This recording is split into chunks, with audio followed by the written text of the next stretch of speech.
सावधान इंडिया की इस नई श्रृंखला में हम लेकर आए हैं सत्य घटनाओं पर आधारित कुछ ऐसे लोगों की कहानियां जिन्होंने न सिर्फ अपराध के खिलाफ आवाज उठाई बल्कि अपराधियों को सजा भी दिलवाई, जिन्होंने साबित कर दिया कि अगर अन्याय के खिलाफ लड़ने का हौसला बुलंद हो तो हम बड़े से बड़े अत्याचार का सफाया कर सकते हैं। आज मिलते हैं 23 साल की गीता जोशी से, जो लड़ी अपनी गरिमा की सुरक्षा के लिए। मुझे ले जाकर बेच आया। 2 थप्पड़ मारने चाहिए ऐसे पति को। उसकी बीवी ने उसकी बेहुदगी सही ही क्यों? Hi mom, hi dad. Geeta, घड़ी देखी तुमने?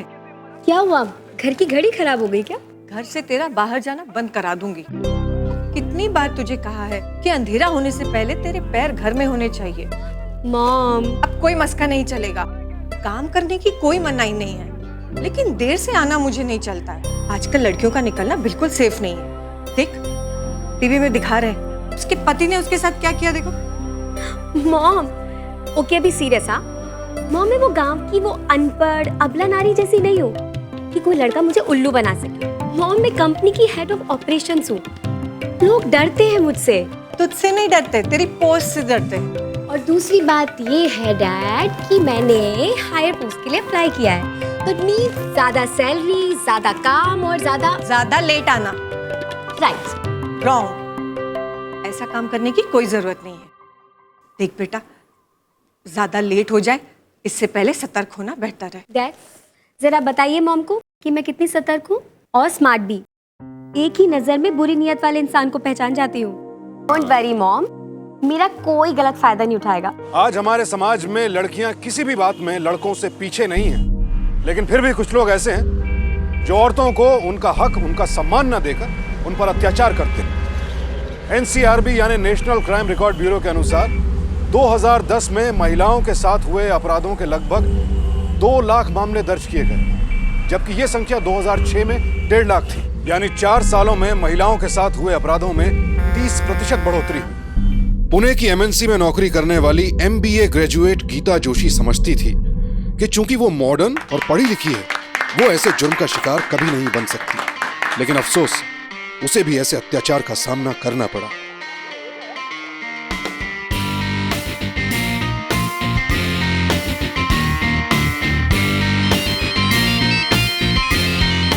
हेलो जी, क्या I'm गीता जोशी? जी बोलिए। What? मुझे या श्योर सर, मैं मिलती हूँ आपसे। Thank you so much sir.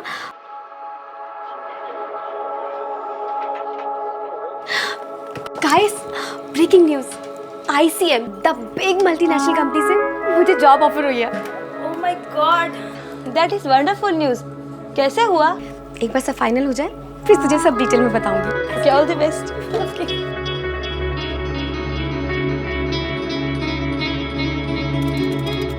Thank you.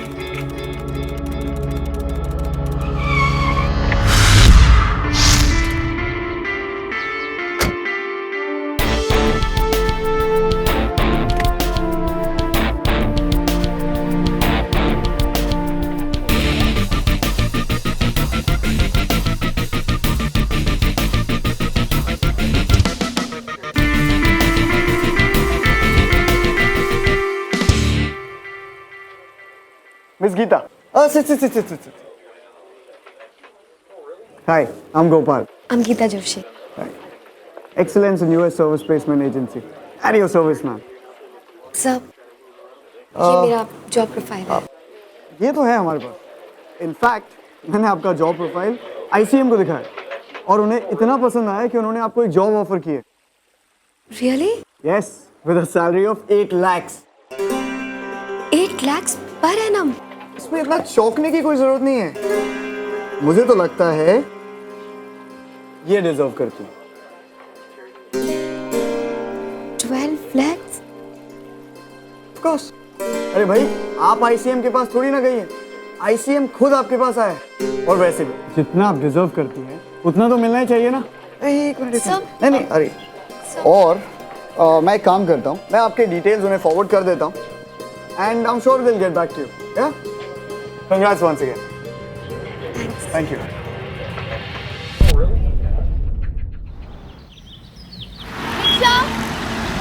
Rickshaw.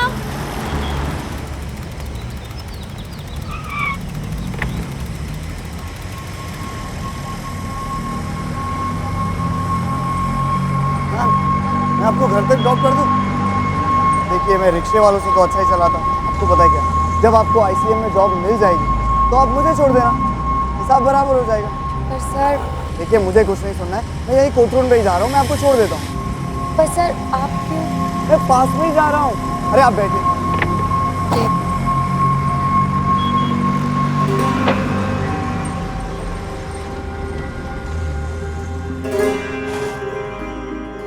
Thank you sir. अब शायद आप मेरा कार्ड लेना भूल गई। Oh sorry. Thank you. It's okay.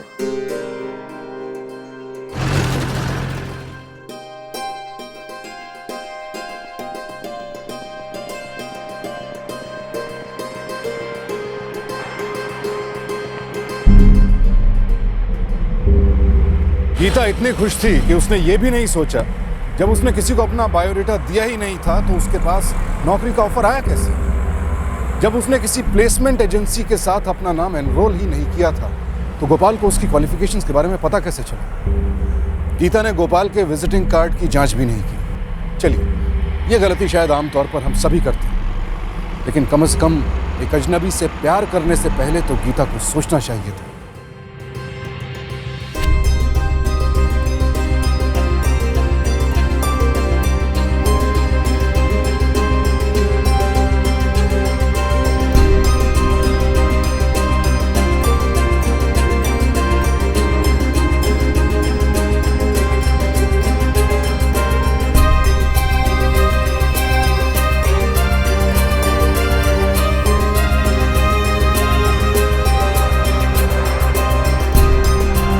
अच्छी नौकरी, अच्छी तनख्वाह के साथ साथ एक भरोसेमंद हमसफर। गीता को सब सही लग रहा था।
क्या मजबूरी थी?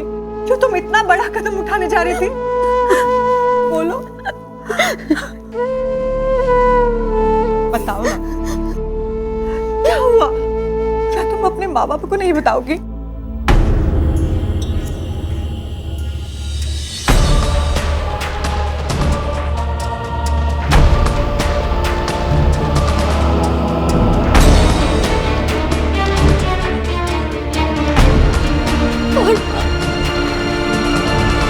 मैंने सबसे बड़ी गलती की उस पे भरोसा करके।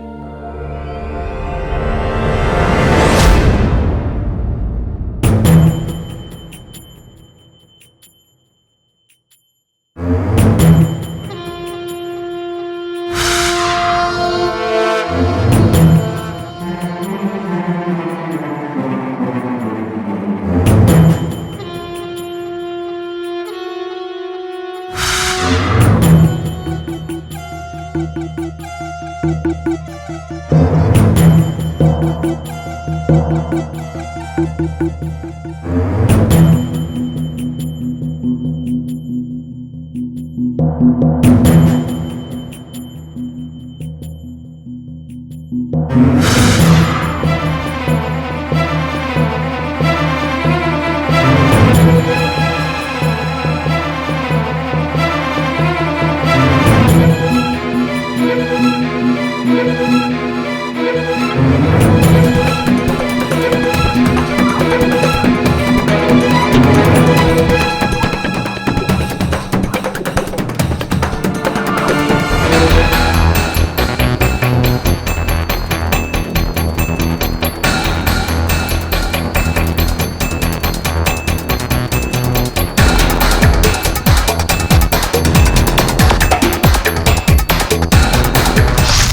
लाख। मैंने कहा था ना तुमसे कि मुझे तुम्हारी काबिलियत के बारे में बहुत अच्छे से पता है और मैं ये भी जानता हूँ कि तुम इससे कहीं ज्यादा कमाती हो। सारा बैकग्राउंड चेक कर लिया है मैंने तुम्हारा। अब तुम सीधे से पैसे देती हो या इस सीडी को मैं इंटरनेट पे फैला दूं, फिर सबको पता चल जाएगा कि तुम्हारी असली काबिलियत क्या है। फिर नहीं तो तुम्हारी इज्जत रहेगी, नहीं नौकरी, ना तुम।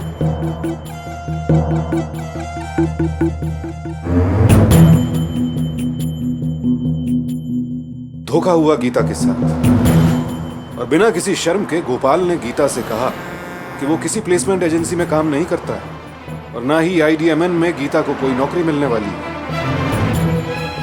अब गीता को इस बात का एहसास हो चुका था कि वो गोपाल के गंदे इरादों का शिकार बन चुकी है।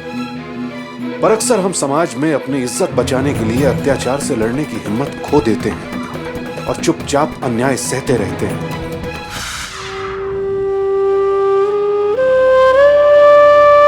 अब तुम सीधे से पैसे देती हो या इस सीडी को मैं इंटरनेट पे फैला दूं, फिर सबको पता चल जाएगा कि तुम्हारी असली काबिलियत क्या है। फिर नहीं तो तुम्हारी इज्जत रहेगी, नहीं नौकरी, ना तुम।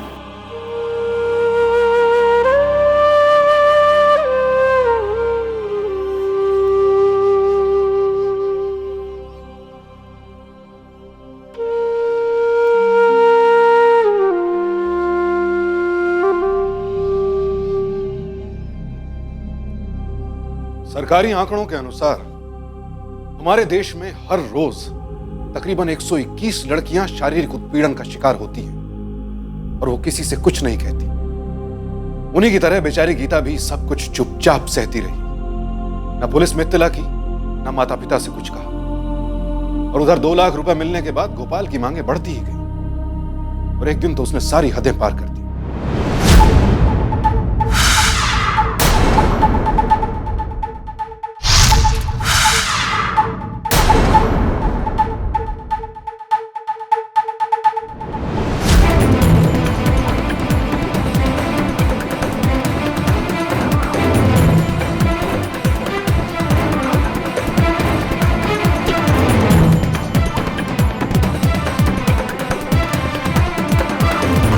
सब होने के बाद तूने हमें कुछ नहीं बताया। कैसे बताती माँ? मैं बहुत डर गई थी, डरा मारी थी मुझे, खुद से घिन हो रही थी। माँ मुझे नहीं जीना है, मुझे मर जाने दो, मुझे नहीं जीना माँ।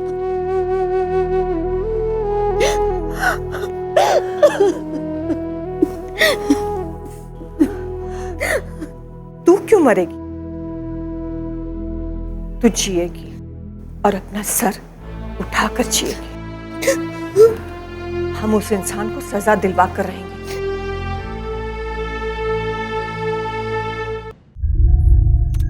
पिछले 2 महीनों से आप उसकी डिमांड पूरी कर रही थी और आप अब हमारे पास आई हैं। देखिए, हमें आपसे सहानुभूति है, लेकिन कानून को सबूत चाहिए। आप नाबालिग नहीं हैं और आपने खुद कहा था कि आप अपनी मर्जी से उनके पास गई थी। वो सीडी, इंस्पेक्टर साहब, वो सीडी की रिकॉर्डिंग तो गीता की मर्जी से नहीं हुई थी ना? मैं मानता हूँ गीता को इस बात की खबर नहीं थी और वो इन्हें ब्लैकमेल करता रहा, लेकिन ये कैसे प्रूव करेंगी आप कि उसने गीता को धोखा दिया है? आप उसे अरेस्ट करके इन्वेस्टिगेट तो कर सकते हैं ना। देखिए इंस्पेक्टर साहब प्लीज, वो सीडी हमारे हाथ लगना बहुत जरूरी है। देखिए, एफआईआर दर्ज करके उसे अरेस्ट तो कर सकता हूँ, लेकिन ठोस सबूत के बगैर वो बेल पे छूट सकता है और फिर सीडी हमारे हाथ नहीं आएगी।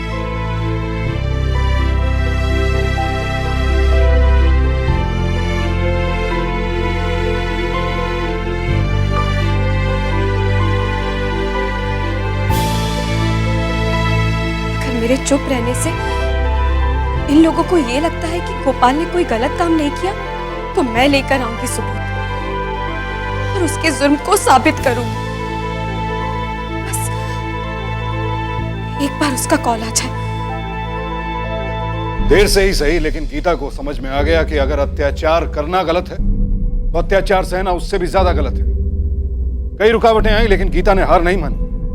वो गोपाल को सजा दिलवाने के लिए डट कर खड़ी हो गई। वो उसे सलाखों के पीछे देखना चाहती थी। हालांकि ये काम सीधी सादी मिडिल क्लास लड़की गीता के लिए आसान नहीं था, लेकिन उसने निडर होकर फैसला किया कि अब वो इस पाखंडी को पकड़वा कर ही रहेगी।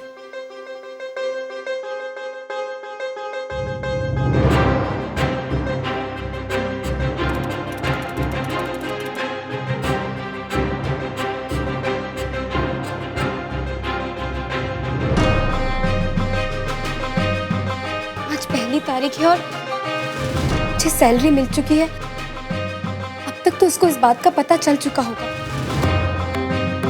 फिर अब तक उसका फोन क्यों नहीं आया? ये ऐसा तो नहीं कि उसे इस बात का भी पता चल गया हो कि हमने पुलिस से मदद मांगी है?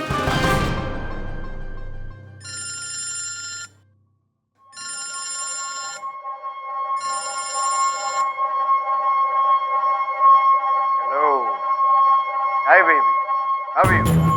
मिस तो कर रही होगी ना तुम मुझे? I miss you too baby. अच्छा बेबी सुनो, तुम्हारे अकाउंट में तुम्हारे सैलरी के पैसे तो आ ही गए होंगे।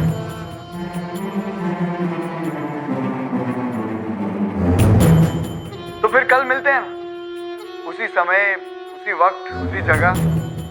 अच्छा बेबी, गेट द मनी।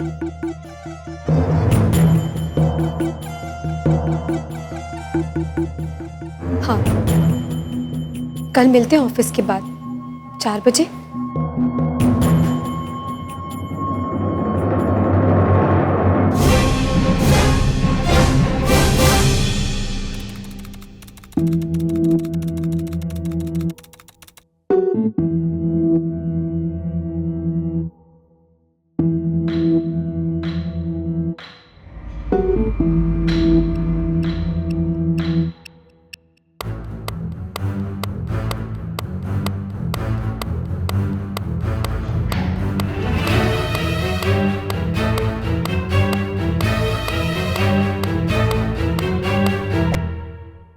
एक मिनट, इतनी जल्दी भी क्या है? एक्सक्यूज मी, मुझे वही रूम की चाबी दीजिए। यू सी, वो रूम मेरे लिए बहुत लकी है।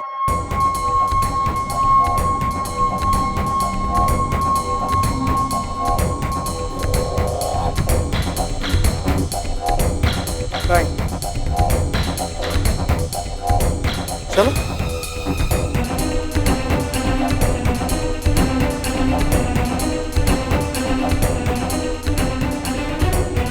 पुलिस, वो रूम की चाबी लाओ।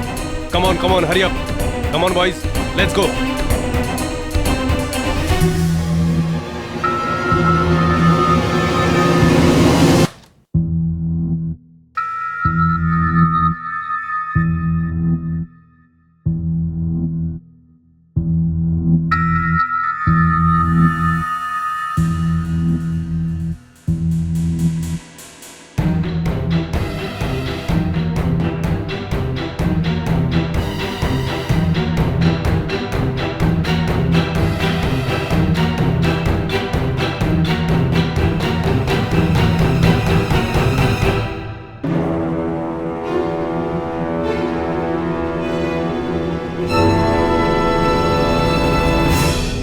चल बे, बाकी का टेलीकास्ट पुलिस स्टेशन चलकर देखना। लेकर चल चले।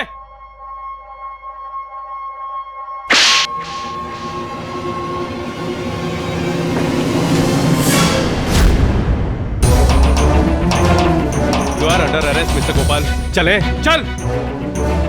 मेरे हुनर की कीमत लगाने का बहुत शौक है ना मिस्टर गोपाल।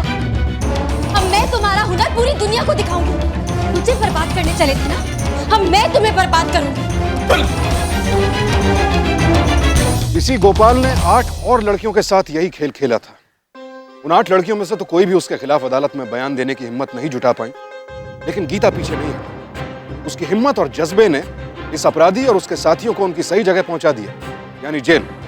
आईपीसी के सेक्शन 336, 354 और 509 के तहत इनके खिलाफ एक्शन लिया गया। यह घटना इतनी बड़ी होती ही नहीं अगर उन 8 लड़कियों में से किसी एक ने भी गीता जैसी हिम्मत दिखाई होती। आईपीसी के सेक्शन 509 के तहत आप किसी भी पुलिस स्टेशन में इसके खिलाफ एफआईआर दर्ज करवा सकते हैं। सावधान इंडिया, ऐसे और भी कई केसेस हुए हैं जहां बड़ी बड़ी कंपनियों में नौकरी का लालच देकर ऐसे अपराधी भोले भाले लोगों को ठगते हैं, उन्हें फंसाते हैं, उनसे पैसा ऐंठते हैं। हम आजकल की लड़कियों से ये नहीं कहना चाहते कि वो अपने करियर में आगे बढ़ने से, तरक्की करने से घबराएं या डरें। बस इतना ही, किसी अजनबी पर आंख मूंद कर विश्वास न करें। जाली जॉब रैकेट्स और ऐसे एम्प्लॉयमेंट स्कैम्स से बचें और गोपाल जैसे धोखेबाजों से सावधान रहें। कल आपसे फिर मुलाकात होगी एक और सत्य घटना के साथ, एक ऐसी कहानी के साथ जहां इंसान ने हार नहीं मानी। सावधान इंडिया, इंडिया फाइट्स बैक।